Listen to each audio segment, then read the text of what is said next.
Pankaj, for hosting us here in Delhi. It's been a great experience so far. And this project's been one of great excitement for our entire team back in Washington, D.C. at the Brookings Metropolitan Policy Program.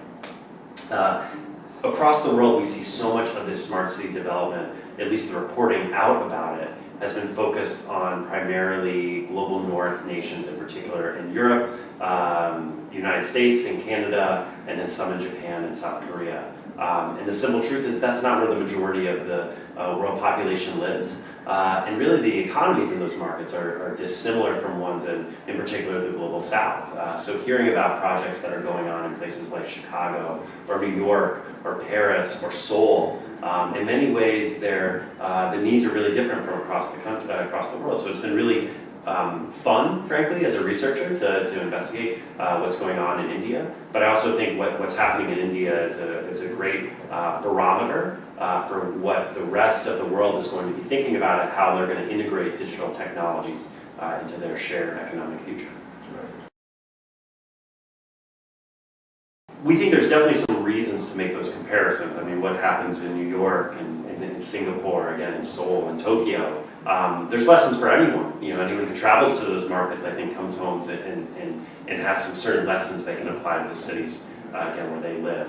But in many ways, I think for developing a smart city and trying to think about how we use those digital technologies inside the unique government and economic structures, in this case in India's cities, really makes those comparisons probably not so apt or not the best. And again, what we're increasingly seeing across the world is that every city in every country recognizes the value of digital technologies and is thinking through how can we put that into our marketplace. So our hunch was, when we started this project, was that if we could put together the right kind of tool set, we could probably find comparison markets that would make a little bit more sense for the Indian economic marketplace. And then from there, maybe more apt comparisons again for how India can best leverage those investments.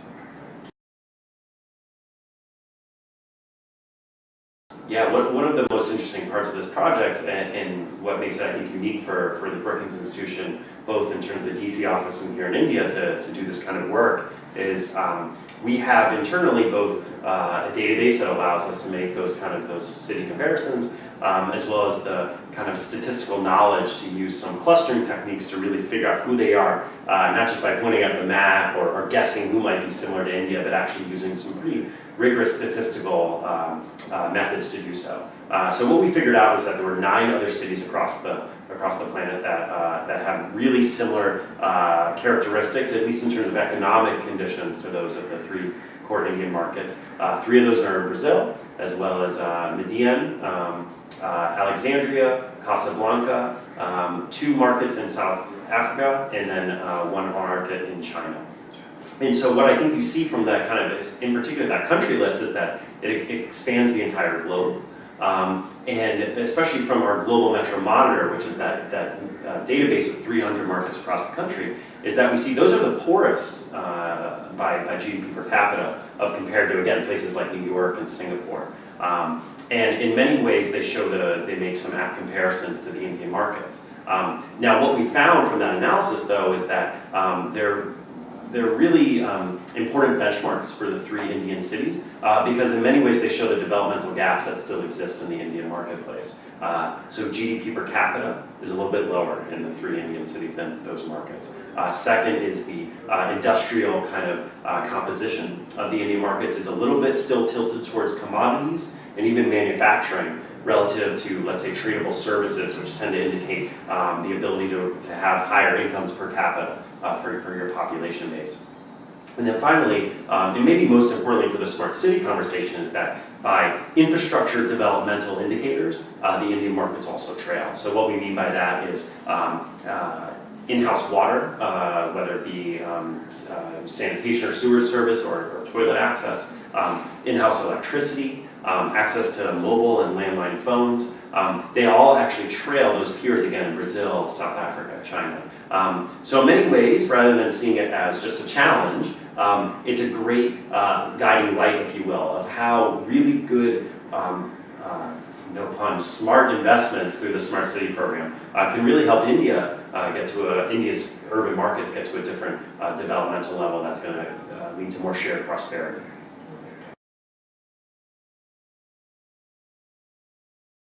What we've really seen is that by hitting so many different markets across the world, is that there's really totally different governance schemes that are operating in those particular markets. So of course in China it's very command and control. In South Africa it's increasingly decentralized. And then in Brazilian and Latin American markets there is quite a bit of authority at the local level. Depending on each of those setups, we've still seen the ability to develop in different ways, but governance does seem to be a key indicator. Now, one of the best practices we've seen, and it was great to kind of capture them in that comparison model, is out of Median. So Median has undergone a dramatic economic resurgence, and much of that has been led at the local level. And in many ways, that's been by empowering local governments to make decisions that are incredibly sensitive to the actual groups of populations that are unique across the geographic space within Median, but also a keen understanding of what kind of industries are going to be able to help that community grow. From the analysis, much of it led by the team here in Delhi, about the governance structures of the Indian markets, I think it's a really important lesson to understand how important it will be to empower local governments through the Smart City program, in this case both the ULBs as well as the newly formed special purpose vehicles, or the SPVs, but also how the federal, the central, and the state governments are also going to respect, if not outright support, those local government authorities to be able to make good on their missions that are really reflecting local needs and interests. Of this comparison group of 9 cities, really only Shantou in China is heavily geared towards manufacturing, which really makes sense. Obviously, the Chinese economic upswing of the past few decades has really been driven by manufacturing products for the entire world. So in many ways, the Chinese model is not really replicable to other places. But what we've seen in the other markets is really a transition into advanced services, or in particular to tradable services. That tends to put markets on different steps of the global value chain, so meaning where they're integrating with production processes that frankly these days no longer are contained not only to single cities but even to entire countries. So production, the most famous one here is often of the iPhone, is that the screen and certain memory products are made in Germany and Japan. They're then assembled in China, and of course all the design and frankly a lot of the sales go on in North America. So it's really something that spans the entire globe, and different parts of that production process deliver different amounts of value. In this case, China's manufacturing, which is really just more assembly, is actually the lowest value proposition there. So what we've seen in some of these markets is as they're able to advance into certain tradable services, they have an opportunity to extract higher marginal returns on their economic or industrial activities, and that's going to lead to higher wages and therefore a higher standard of living, not only for those working in those tradable industries, but also those in local support services that are part of that regional economy.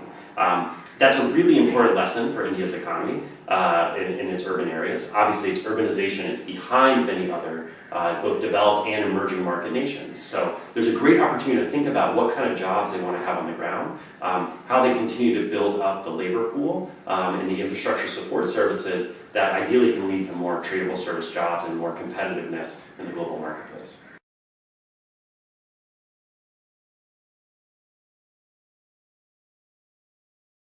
The special purpose vehicle offers an incredible opportunity to integrate a lot of some of the best practices from the private sector in terms of maximizing limited revenues that are coming in to deliver specific outcomes, being very much performance-based, but also some of the best elements of the public sector too, which is thinking about how do we maximize social and shared outcomes. And it appears on paper to be a great opportunity for Indian markets to deliver more value to their local residents. Some of the best practices we've seen, fortunately, as an American researcher, come out of the United States. So we make impressive use of what we tend to call authorities.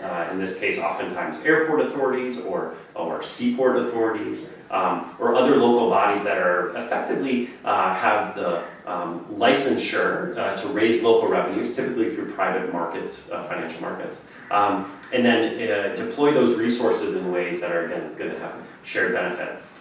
So one of the oldest authorities that we believe in the entire world is the New York, New Jersey Port Authority.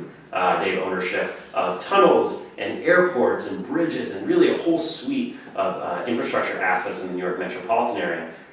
And while not without challenges around corruption, especially in recent years, they have delivered great value to that. You know, what one could argue is one of the three most important economic regions in the world, along with London and Tokyo. We've also seen the ability in airport authorities and shared port authorities from Portland, Oregon to Miami, Florida, again, using private marketplaces to raise additional revenues to make some critical investments in their infrastructure. So there's some really important lessons there that we can employ here in India as they design really the implementation of these special purpose vehicles, again, to create shared value, and to do so in a way that's going to both protect shareholder interests as well as create stronger public outcomes.